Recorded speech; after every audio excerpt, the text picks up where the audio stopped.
Survei Kepemimpinan Nasional Litbang Kompas di 100 hari pemerintahan Prabowo Gibran. Bersama saya Nada Aprilia.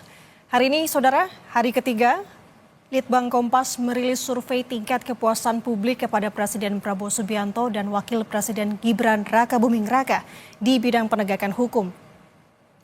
Survei Litbang Kompas ini dilakukan dengan 1.000 responden yang dipilih secara acak dan tersebar di 38 provinsi di Indonesia.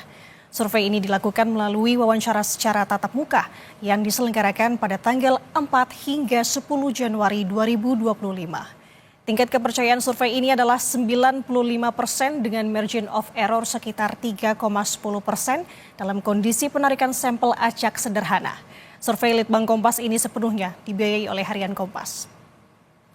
Saudara, di 100 hari kerjanya citra kepemimpinan Presiden Prabowo berdasarkan survei Litbang Kompas menunjukkan citra sangat baik mencapai 15,7%, lalu responden yang menyatakan citra Presiden baik mencapai 78,4%, sementara yang menyatakan citra kepemimpinan Prabowo buruk sebesar 3,7%. Sejumlah responden juga menyatakan citra Presiden Prabowo sangat buruk sebanyak 0,5% dan yang menyatakan tidak tahu sebanyak 1,7%. Sementara citra kepemimpinan Wapres Gibran Raka Buming Raka menurut hasil survei Litbang Kompas menunjukkan 9,3% sangat baik, lalu 70,6% menunjukkan citra Wapres Gibran baik, sementara 14,2% menunjukkan citra Wapres Gibran buruk, lalu 2,3% menyatakan citra kepemimpinan Wapres Gibran sangat buruk dan 3,6% tidak tahu. Berikutnya kita lihat tingkat kepuasan publik terhadap kinerja pemerintah Prabowo Gibran di bidang penegakan hukum. Yang pertama, menuntaskan kasus hukum saudara terkait perampokan, pembunuhan, narkoba, perjudian, terorisme, dan sebagainya. Sebesar 71,8% menyatakan puas. Ini bertambah 15,7%. Sementara 23,5% menyatakan tidak puas. Lalu kedua, yakni ada indikator memberantas suap dan jual beli kasus hukum. Sebesar 57,5% menyatakan puas. Ini bertambah 14,3%. Sementara 37% menyatakan tidak puas, saudara. Ketiga, indikator menuntaskan kasus-kasus kekerasan aparat atau pelanggaran HAM. Sebesar 68,9% menyatakan puas, ini bertambah 13,7%, sementara 27,6% menyatakan tidak puas. Dan yang keempat, terkait menjamin perlakuan yang sama oleh aparat hukum kepada semua warga, 67,3% menyatakan puas, ini bertambah 8,2%, sementara 29,5% menyatakan tidak puas. Dan yang terakhir, memberantas korupsi, kolusi, dan nepotisme. 76,5% menyatakan puas, ini bertambah 22,7%, sementara 19,8% menyatakan tidak puas.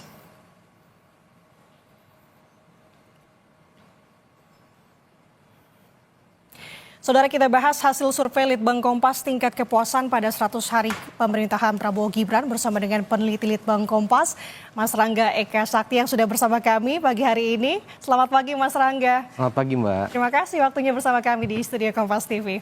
Kita akan bahas secara keseluruhan, tapi yang utama adalah terkait dengan citra terlebih dahulu. Bisa Anda gambarkan ini bagaimana cara bacanya Mas Rangga? Ya, kita memang mencoba untuk melihat ya citra kepemimpinan Pak Presiden Prabowo dengan Pak Wapres Gibran gitu. Dari sini kita bisa lihat bahwa memang citra itu artinya brand ya, brand yang ditangkap oleh publik dalam melihat Pak Presiden Prabowo itu sangat positif ya. Kita bisa lihat di sini kalau kita coba gabung antara sangat baik dan baik itu kan mencapai 94%. Ini menandakan bahwa sangat besar ya, mayoritas dari publik itu memang melihat kepemimpinannya Pak Prabowo itu dengan sangat positif. Begitu halnya juga sama dengan citra dari Pak Wapres Gibran begitu ya, dengan tingkat meskipun sedikit lebih kecil ya, tapi yang kalau kita gabung yang baik dengan sangat baik itu sangat tinggi di hampir sekitar 80%. Ini memang menandakan bahwa pertama modal politik dan sosial yang dimiliki oleh baik Pak Prabowo dengan Pak Gibran itu cukup besar untuk mengawali pemerintahannya, begitu Mbak. Oke, selain tadi yang Mas katakan selain modal politik dan sosialisasi begitu ya, apa saja sih sebenarnya indikator-indikator lebih spesifik yang mungkin bisa Mas Rangga jabarkan untuk angka yang sama-sama sebenarnya tidak terpaut jauh ya, 78,4% menyatakan baik, kemudian juga Wapresnya di angka 70,6%. Apa saja sih Mas sebenarnya? Ya, jadi memang ini adalah citra itu kan tangkapan yang dilihat dari publik begitu ya Mbak. Bagaimana publik itu melihat kan kita coba perdalam juga melalui indikator-indikator yang lebih detail. Oke. Misalnya dalam melihat kinerja pemerintah itu kita ada indikator di bidang yang akan kita bahas ini penegakan hukum, kemudian nanti akan ada ekonomi, sebelumnya ada politik dan keamanan dan juga ada soal kesejahteraan sosial nantinya. Nah itu kemudian yang ditangkap oleh masyarakat dan termanifestasi dalam bentuk citra positif ini Mbak. Apakah kedekatan dengan masyarakat seperti kita tahu Wapres kita Gibran Rakabuming Raka kan senang sekali begitu ya, berusukan seperti ayahanda begitu ya. Dan apalagi Pak Prabowo juga sepertinya juga dengan beberapa narasi belakangan ini dalam pidatonya benar-benar menjunjung tinggi kesejahteraan dari masyarakat. Apakah itu juga membangun dari indikator-indikator ini angkanya, Mas? Ya, yang jelas adalah tingginya citra baik Pak Prabowo dengan Pak Gibran ini itu menunjukkan bahwa komunikasi yang disampaikan oleh dua figur tersebut itu relatif sukses ya. Artinya pesannya mudah dipahami ya kan. Kemudian mungkin relevan juga dengan apa yang dirasakan oleh publik sehingga nyambunglah ada hubungan antara Pak Prabowo dan Pak Gibran selaku pemerintah dan juga subjek yang di pemerintahnya gitu ya. Oh gitu, berarti salah satunya adalah melihat memang ada kecocokan antara keduanya begitu sebagai pemimpin ya? Ya. Oke, kalau melihat ini semua Mas, kalau untuk ada indikator buruknya, tampaknya untuk buruk dari Wapres sendiri ini angkanya lebih tinggi dibandingkan presidennya. Apakah indikator yang dinyatakan ini sih Mas? Kalau kita lihat memang kita ini kan tangkapan awal ya Mbak ya. Kita melihat kira-kira selama 100 hari pertama memerintah begitu. Kira-kira publik tuh melihat baik Pak Presiden dengan Pak Wapres itu seperti apa. Dari sini sih kalau kita bisa lihat take away-nya ya memang mayoritas sekali gitu yang melihat kedua sosok ini dalam lanskap yang lebih positif begitu sih Mbak. Itu sih yang mungkin bisa di ini ya. Kalau kita lihat yang buruk kemudian yang sangat buruk itu dibandingkan dengan yang melihat dengan baik dan sangat baik kan relatif jauh lebih besar yang baik kan begitu. Oke, dan ini dalam tanda kutip lagi dan penegasan bahwa ini masih dalam 100 hari kerja Betul, gitu ya, masih ada perubahan-perubahan ke depannya. Dan harapkan ini tetap akan terus berlangsung sampai ke depannya. Nah, Mas Rangga, dalam survei Litbang Kompas terkait dengan 100 hari kepemimpinan Presiden Prabowo Gibran dan Wapresnya Gibran, terkait dengan indikator penegakan hukum ini, kenapa ini lebih kepada pidananya dibandingkan dengan perdata? Ya, kalau dalam konteks ini kan kita mencoba untuk mengcapture persepsi publik ya Mbak ya. Persepsi publik itu kan kalau dalam konteks penegakan hukum yang lebih nampak dilihat dan mungkin dirasakan ya secara sehari-hari oleh masyarakat itu kan hukum-hukum pidana ya. Misalnya soal penuntasan kasus hukum gitu, perampokan, pembunuhan, narkoba dan lain-lain itu kan aspek-aspek yang lebih pidana begitu. Sedangkan perdata itu kan urusannya biasanya ya antara person dengan person atau privat dengan privat begitu. Jadi kita melihatnya yang di dalam konteks publiknya begitu Mbak. Oke. Nah kalau ini bisa Anda gambarkan sedikit mungkin Mas untuk spesifiknya per variabel nanti kita akan bahas satu persatu sebenarnya. Tapi apa sih penjelasan bahwa tadi ada penambahan sebesar 15,7% dan semua indikator begitu. Apa sih Mas artinya? Kalau kita tarik ke konteks yang lebih luas ya, naiknya kepuasan di bidang penegakan hukum ini kan sejalan dengan kepuasan secara umum ya. Kepuasan secara umumnya naik. Di tiap indikator naik termasuk juga di indikator bidang penegakan hukum. Itu yang pertama ya. Jadi dalam suasana masyarakat itu euforia juga ya setelah tahun pemilu selesai, kemudian sudah ada pemerintahan yang relatif sudah mapan, sudah siap bekerja, dengan ada euforia itu juga itu membantu untuk mendongkrak ini juga ya, citra dan juga kepuasan itu yang pertama. Dan dari sini kan memang kita lihat hampir semua indikatornya memang naik semua ya. Yang paling tinggi itu ada di memberantas korupsi, kolusi dan nepotisme, dan yang paling rendah itu ada di menjamin perlakuan yang sama oleh aparat di 8,2%. Nah di sini memang kita bisa melihat yang menarik adalah pada umumnya pemberantasan KKN ini dia yang relatif lebih rendah biasanya Mbak dibandingkan dengan yang indikator lain. Nah mungkin tapi nanti detailnya kita bisa bahas di penyebabnya apa nanti kita akan bahas lebih spesifiknya. Oke, kita akan keep dulu, kita akan bahas satu persatu. Ada beberapa indikator di sini, jadi jangan kemana-mana, saudara tetap bersama kami di Breaking News Kompas TV. Hari ini Litbang Kompas baru saja merilis hasil survei terkait 100 hari Prabowo Gibran bekerja dengan bersama saya Nanda Aprilia. Sudah hadir bersama saya Mas Rangga Eka Sakti, peneliti Litbang Kompas, yang tadi kita sudah membahas sedikit terkait hal ini. Nah, kita akan bahas masing-masing indikator ya Mas ya. Dimulai dari indikator pertama, menuntaskan kasus hukum, perampokan, pembunuhan, narkoba, perjudian, terorisme. Ini untuk lebih detailnya, bagaimana Mas membaca ini semua? Ya, jadi dari sini kan terlihat ya bahwa yang puas tuh cukup besar, 71,8%. Meskipun masih ada cukup besar juga yang kurang puas ya, sekitar seperempatnya lah, 23,5%. Dibandingkan dengan pengukuran sebelumnya di Juni 2024, memang ini peningkatannya juga cukup baik ya, 15,7%. Nah ini kan menunjukkan bahwa tadi ya, publik itu melihat bahwa terutama mungkin dalam konteks yang lebih sehari-hari ya, ini kan kasus-kasus pidana nih. Itu laporan-laporan, kasus-kasus secara umum kita lihatnya di Indonesia ya, masyarakat tuh melihatnya oh sudah cukup baik ditanggapi oleh pemerintah. Itu yang mungkin kita bisa tangkap ya dari hasil survei ini, Mbak. Oke. Untuk tingkat kepuasan, apakah ini dikatakan bisa cukup tinggi atau seperti apa, Mas Rangga? Kalau kita merujuk ke proses kita coba mengukur ya dari 2019 sampai sekarang, ini terbilang sih cukup tinggi ya, karena biasanya ini masih, kalau kita bandingkan dengan yang sebelumnya saja kan 71,8% sekarang, dengan penambahan 15,7%, itu berarti sebelumnya kan hanya di kisaran 60-an% gitu ya. Bahkan mungkin nggak sampai. Nah ini berarti memang kalau kita coba kontekskan dalam hal itu, sudah cukup membaik lah paling tidak gitu, selama 100 ini. Oke, apakah ini juga melihat dalam kurun waktu bekerjanya kepemimpinan Prabowo Gibran masih belum ada kasus yang cukup berarti terkait dengan tadi indikator ini? Di satu sisi mungkin kan untuk kita memotong benar-benar fix begitu ya antara 100 hari ini kan mungkin publik tuh juga tidak bisa terlalu ini ya mental space-nya.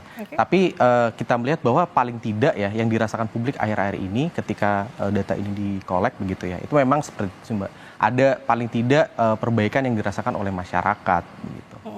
Oke, kita akan bergeser lagi ke indikator lainnya, Mas. Di sini memberantas suap dan jual beli kasus hukum dengan kepuasan 57,5% menyatakan puas, bertambah 14,3%, sementara 37% menyatakan tidak puas, dan yang menjawab tidak tahu sebesar 5,5%. Kita akan berganti untuk melihat grafiknya. Oke, sebenarnya sudah terlihat Mas di layar kaca saat ini, pemirsa juga bisa menyaksikan. Ya. Bisa Anda jabarkan dan jelaskan ini Mas, angkanya juga apa indikator yang bisa mempengaruhi? Ya, di sini kalau ini ya memberantas suap dan jual beli kasus hukum, ini jadi salah satu yang mengganjal kalau kita bisa bilang ya di survei kita kali ini ya soal penegakan hukum begitu. Dari sini kan terlihat yang mengaku puas itu 57,5% begitu ya. Sedangkan yang mengaku tidak puas itu cukup tinggi nih dibandingkan dengan indikator lainnya, 37%. Itu artinya lebih dari sepertiga dari masyarakat itu tidak puas nih dengan indikator di bidang ini gitu. Nah, meskipun masih ada koreksi atau penambahan ya dari pengukuran sebelumnya di Juni 2024 sebesar sekitar 14%. Kenapa? Kejanggalan apa tuh Mas? Jadi begini, ini kan menunjukkan kalau publik itu melihat kasus hukum itu masih bisa diperjualbelikan. Artinya ketika misalnya ada orang yang berhadapan dengan hukum, kemudian dia punya kapital dalam bentuk baik kapital politik maupun kapital uang begitu ya, itu bisa kemudian mengakali proses hukum. Ini yang paling tidak publik itu melihatnya 37% itu melihat seperti itu gitu Mbak. Nah ini kemudian akan nyambung juga dengan nanti aspek lain yaitu kesetaraan di mata hukum atau menjamin perlakuan yang sama oleh aparat. Oke.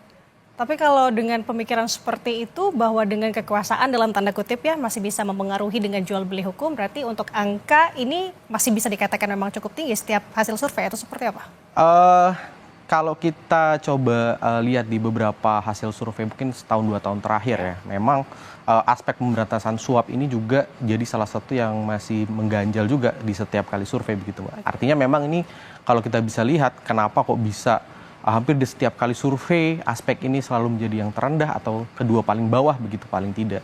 Itu ada problem struktural yang mungkin belum bisa dibenahi. Nah ini mungkin titik-titik kritis di mana mungkin seperti kita tahu ya, di Asta Citanya Pak Prabowo itu kan memang banyak berbicara soal reformasi hukum dan lain-lain. Nah, ini mungkin jadi salah satu titik kritis begitu yang perlu untuk dibenahi segera.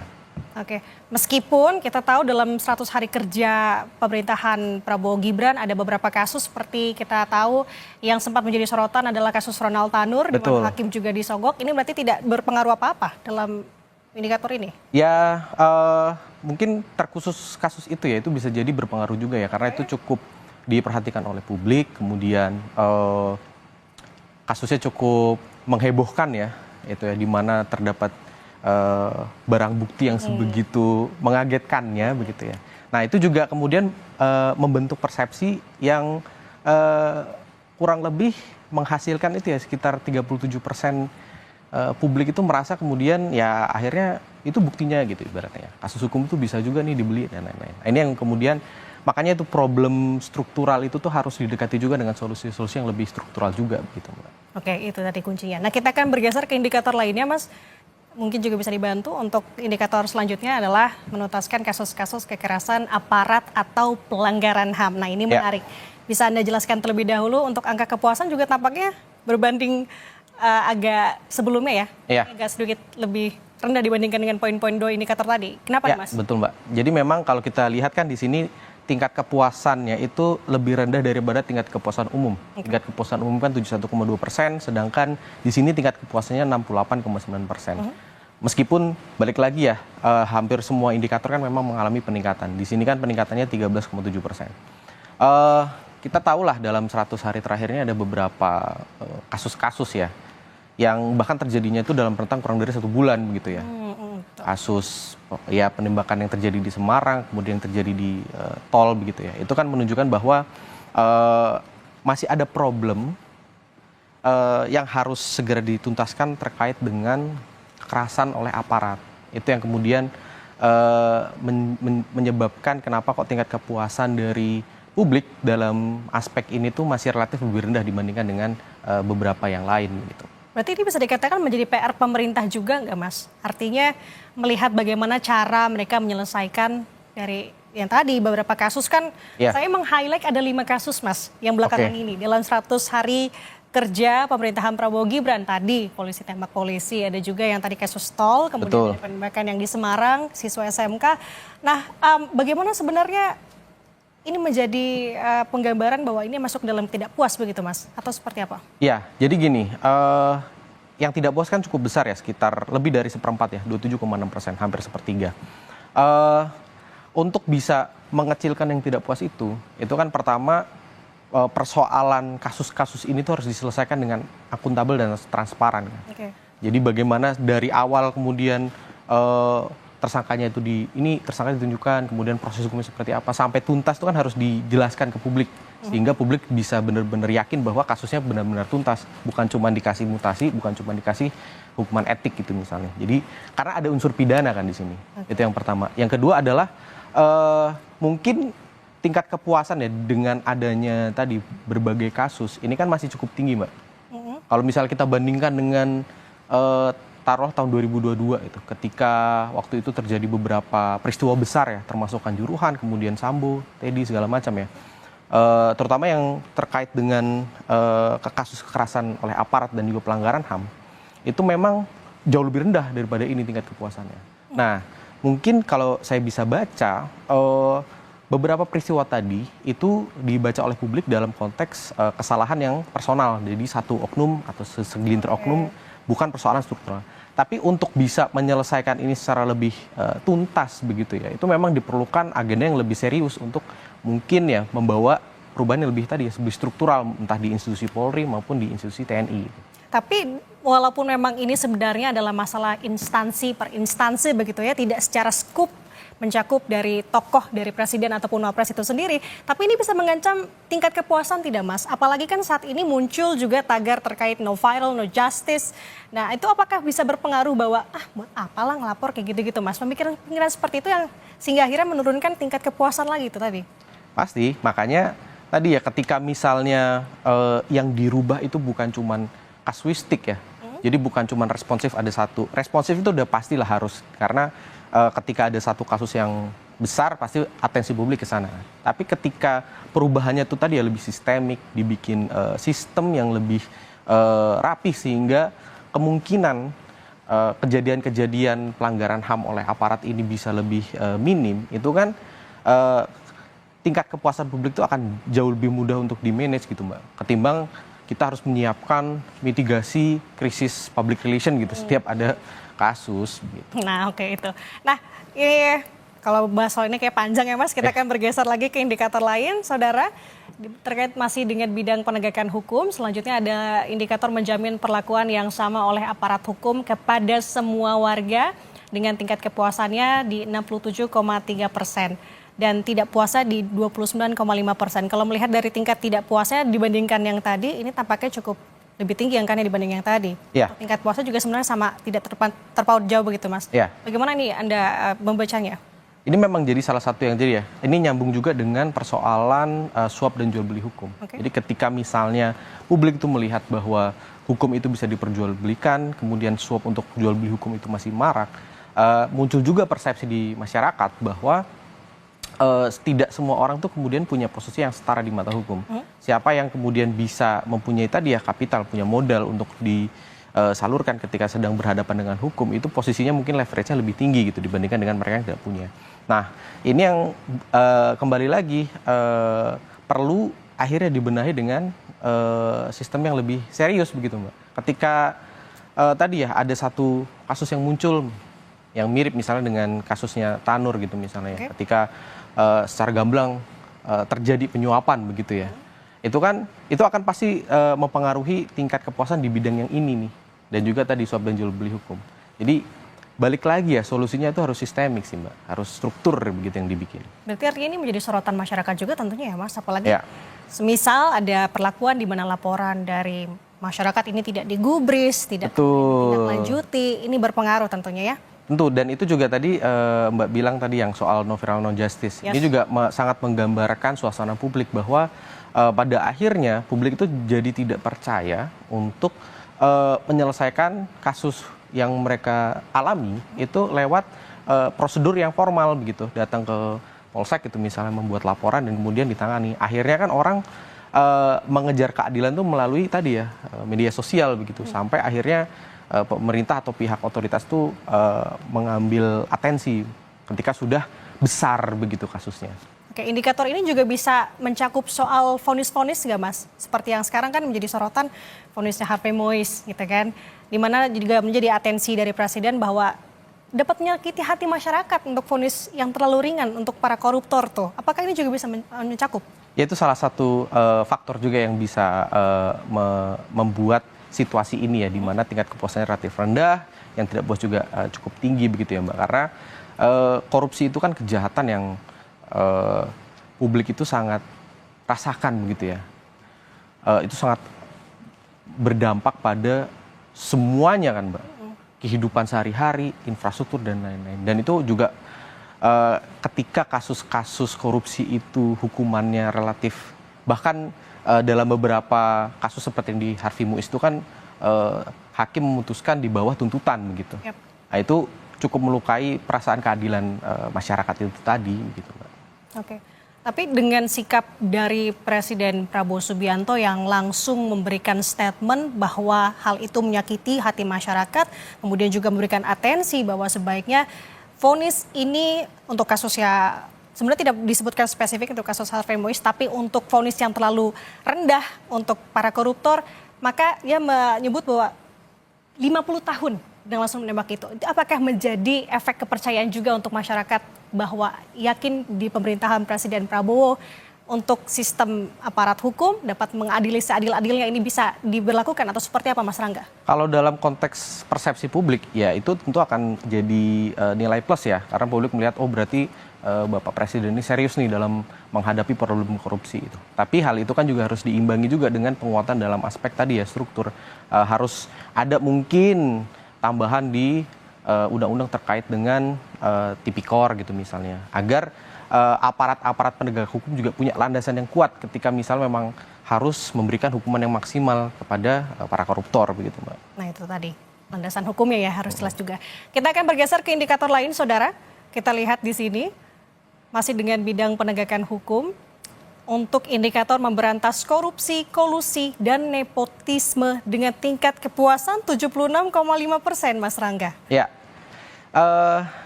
aspek ini memang yang tingkat kepuasannya paling tinggi. Ini yang mendorong tingkat kepuasan secara umum di bidang penegakan hukum sampai di angka 71,2%.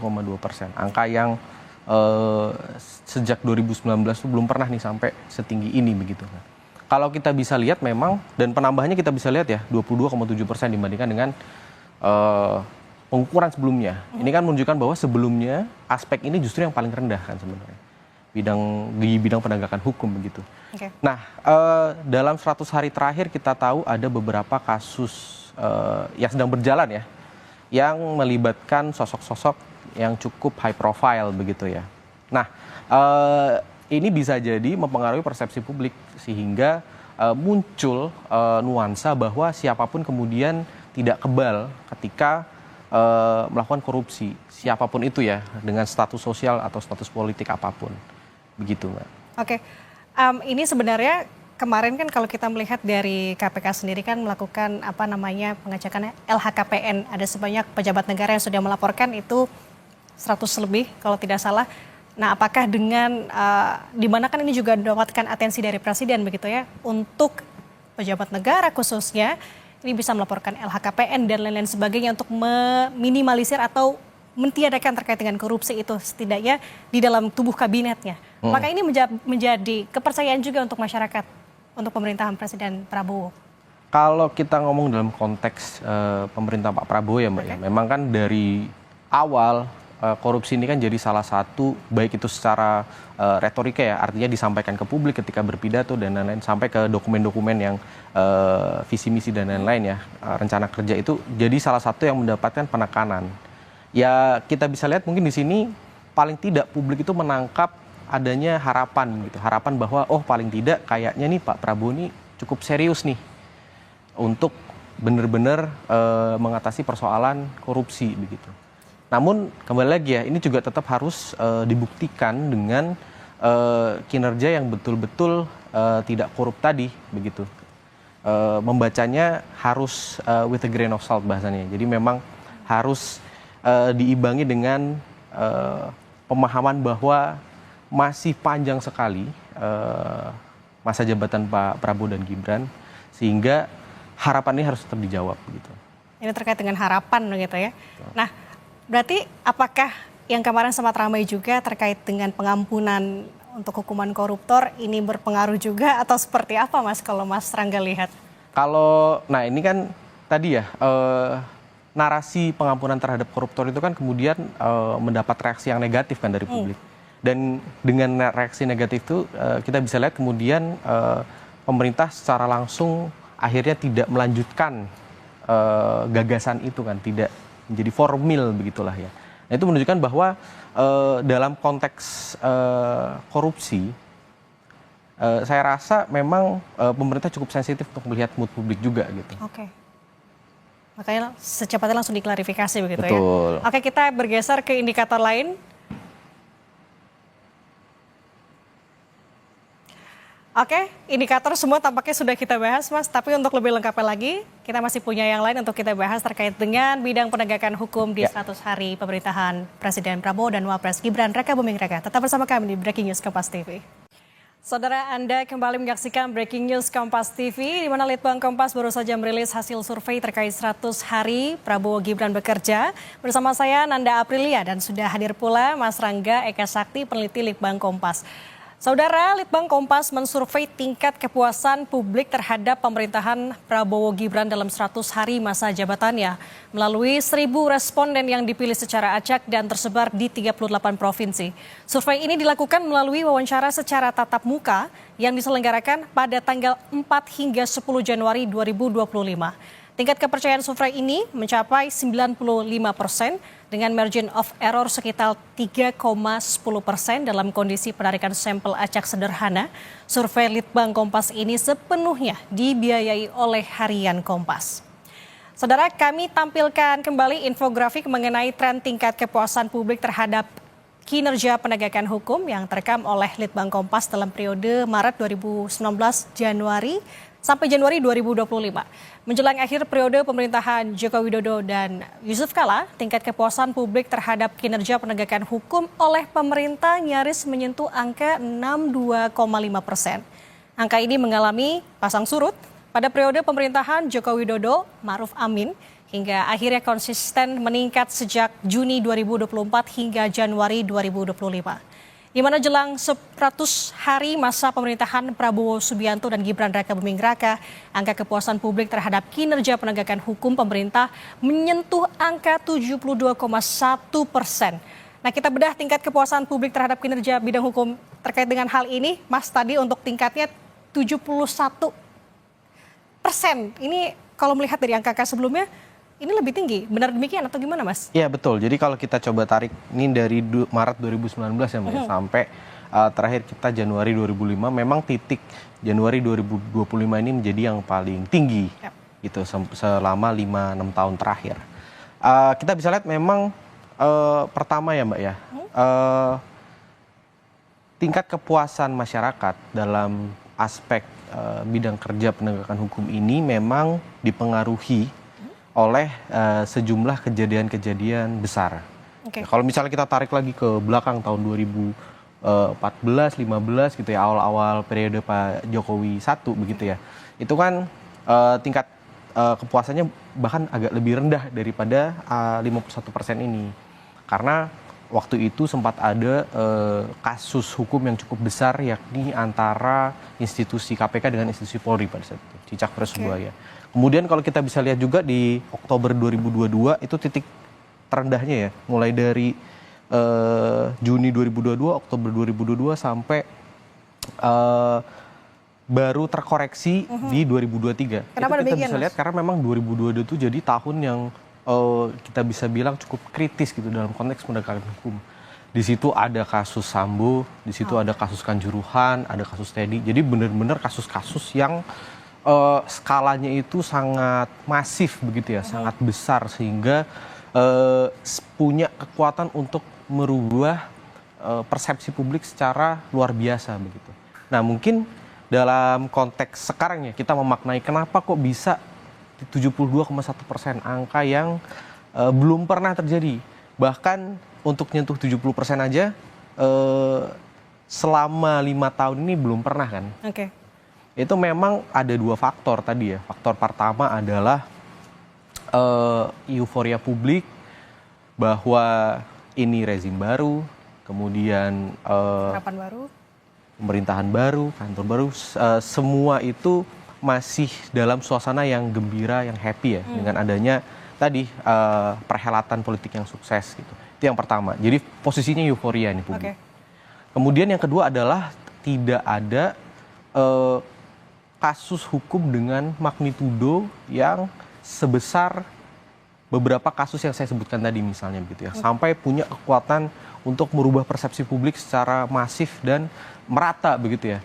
Itu yang kedua. Dan yang ketiga memang kita juga bisa lihat retorika atau bagaimana Bapak Prabowo dan Pak Gibran, terutama Pak Prabowo ya, dalam menanggapi kasus-kasus hukum, kemudian memberikan afirmasi terhadap agenda-agenda perbaikan hukum ke depannya, itu juga bisa menimbulkan harapan, menimbulkan paling tidak selama 100 hari, karena kan 100 hari ini kan waktu yang cukup sempit ya, dalam satu pemerintahan untuk membuktikan apapun begitu.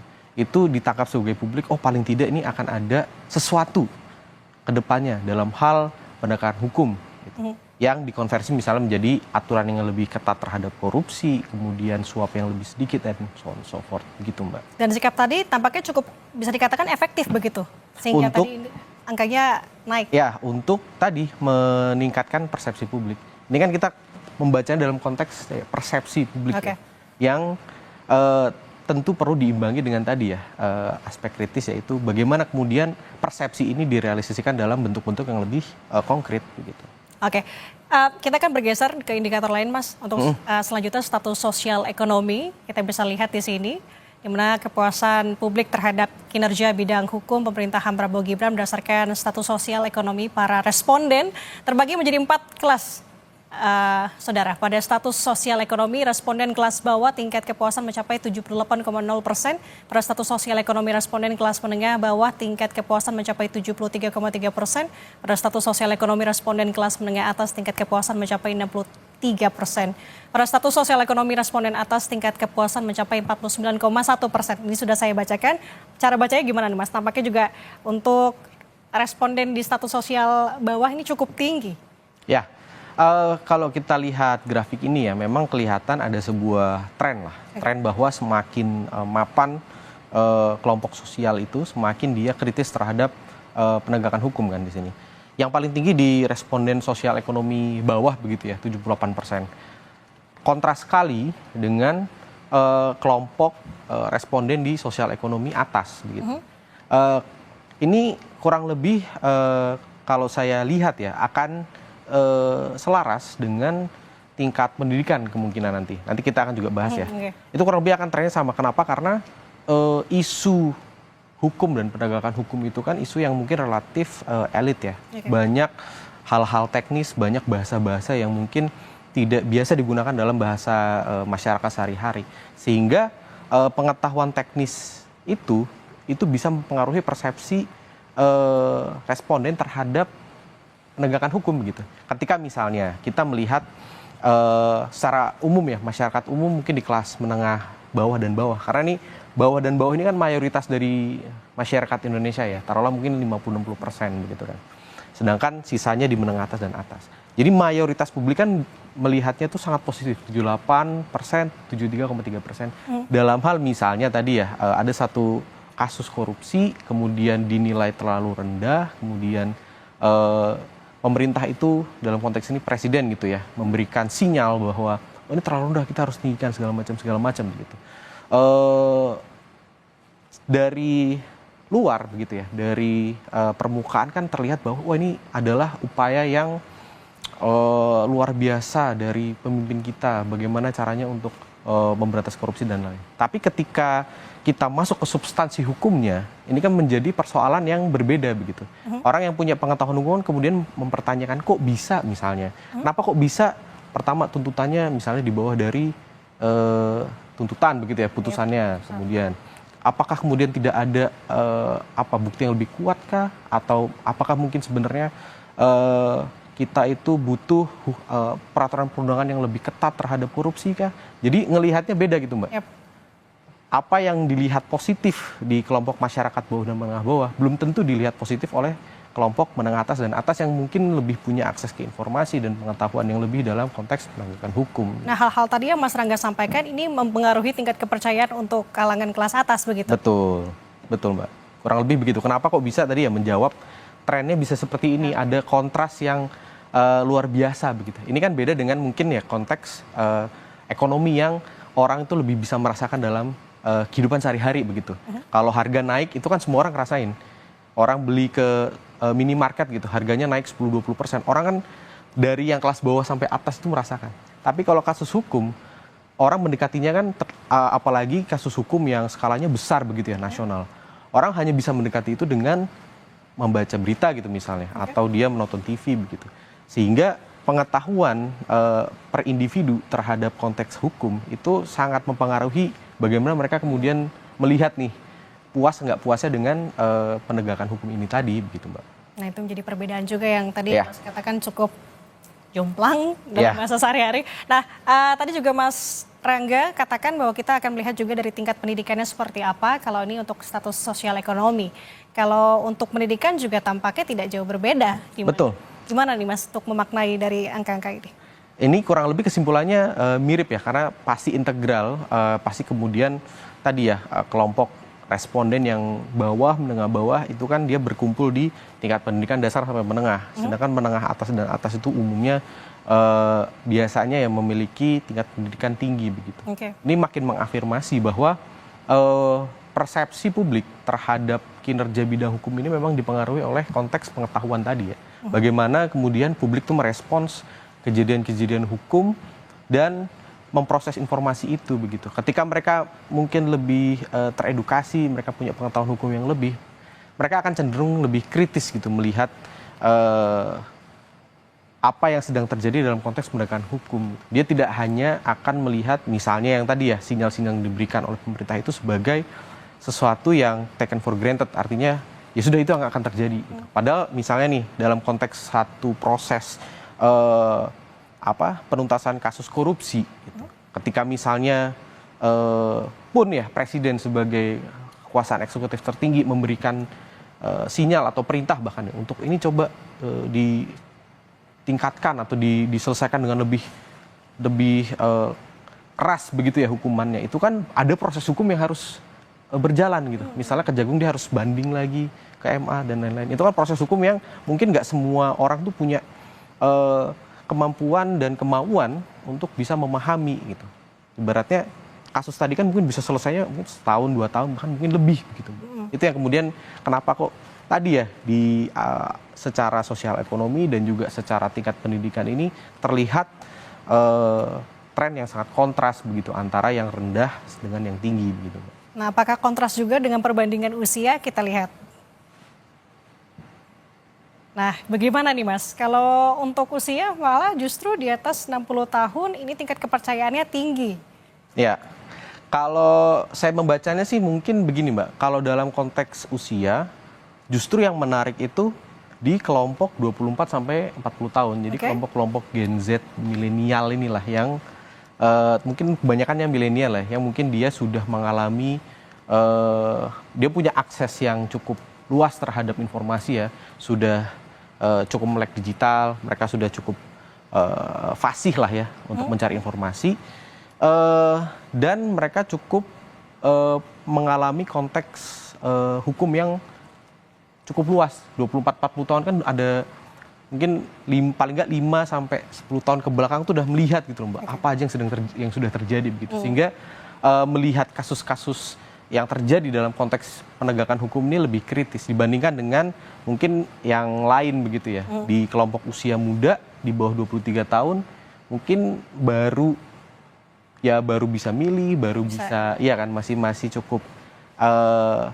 melihat kasus hukum ini ya permukaan lah, masih mungkin belum punya kemampuan informasi yang cukup luas dengan yang lebih senior begitu. Sedangkan yang 76,1% dan juga 79,4% di umur yang lebih senior ya 41 sampai 60 tahun itu mungkin kalau saya lihat ya mereka mungkin melihatnya dalam konteks yang lebih struktural. Artinya tadi tidak ada satu kasus yang sangat besar yang kemudian membuat mereka merasa ini ada kesalahan fatal nih dalam penegakan hukum gitu sih. Oke. Kalau bisa kita lihat gitu ya Mas, dari indikator-indikator tadi sebelumnya, angkanya memang kebanyakannya di atas 50%. Apa yang menjadi tantangan dari pemerintahan Prabowo Gibran untuk kemudian bisa menjaga angka-angka ini agar tetap eksistensi, agar tetap seperti ini?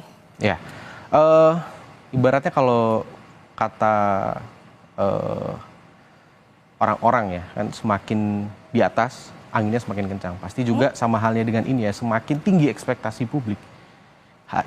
Tingkat kepuasan ini kan kalau dalam konteks 100 hari ya, mungkin kita juga bisa maknai sebagai ada harapan juga di situ. Harapan bahwa di kemudian hari itu kerja-kerja dalam konteks ini di bidang penegakan hukum akan semakin baik. Atau paling tidak sebaik sekarang lah, sebaik dengan janji-janji yang diberikan oleh pemerintah. Apabila harapan itu tidak dipenuhi oleh pemerintah, tidak menutup kemungkinan kemudian tingkat kepuasan itu akan menurun begitu dalam pengukuran berikutnya. Terlebih lagi dalam bidang penegakan hukum ini kejadian-kejadian yang tidak terduga kan Mbak. Siapa yang bisa menduga apa yang terjadi dengan kasus Sambo misalnya atau Kanjuruhan begitu ya yang sangat masif itu bisa merubah persepsi publik dalam waktu yang instan gitu. Dan bahkan bisa kemudian menimpa kerja-kerja yang sebelumnya sudah dilakukan oleh pemerintah dalam konteks ini. Nah itu yang perlu, kenapa saya tekankan lagi perubahannya struktural. Karena ketika mitigasi yang dilakukan hanya kasuistik, ketika ada satu kasus besar yang meledak begitu, kerja-kerja kasuistik tadi tidak akan mampu untuk menutupi kekecewaan publik. Itu yang harus jadi poin kritis mungkin ya yang bisa dilakukan oleh pemerintah ke depannya. Sikap ya Mas, bisa digarisbawahi sikap pemerintahan seperti apa dengan perubahan-perubahan cepat itu. Oke, kita masih ada informasi-informasi lainnya, tapi tetap bersama kami saudara. Informasi lainnya akan kami hadirkan usai jeda. Anda kembali menyaksikan Breaking News Kompas TV bersama saya Nanda Aprilia dan bersama dengan saya peneliti Litbang Kompas Rangga Eka Sakti. Saat ini, Saudara Litbang Kompas mensurvei tingkat kepuasan publik terhadap pemerintah Prabowo Gibran dalam 100 hari masa jabatannya melalui 1.000 responden yang dipilih secara acak dan tersebar di 38 provinsi di Indonesia. Survei ini dilakukan melalui wawancara secara tatap muka yang diselenggarakan pada tanggal 4 hingga 10 Januari 2025. Tingkat kepercayaan survei ini mencapai 95% dengan margin of error sekitar 3,10%. Dalam kondisi penarikan sampel acak sederhana, survei Litbang Kompas ini sepenuhnya dibiayai oleh Harian Kompas. Mas Rangga, tadi kita sudah bahas banyak sekali indikator-indikator, kita bisa melihat lagi terkait dengan penegakan hukum secara garis besar dari indikator-indikator ini, apa yang kemudian menjadi evaluasi untuk pemerintah Prabowo Gibran? Kalau kita mengingatkan ada asta cita yang digaungkan, apalagi soal hukum, ada reformasi hukum. Apa yang bisa Anda... Ya, jadi untuk konklusi juga ya Mbak ya, bahwa kalau kita lihat memang tingkat kepuasan di bidang penegakan hukum ini kan peningkatannya cukup besar tadi ya, 14,7%, kemudian all time high dari 2019 begitu. Namun kalau misalnya kita bisa dibandingkan dengan bidang kerja lain, sebenarnya bidang kerja penegakan hukum itu yang paling rendah tingkat kepuasannya dibandingkan dengan yang lainnya. Yang lain itu berapa sampai 80% lebih.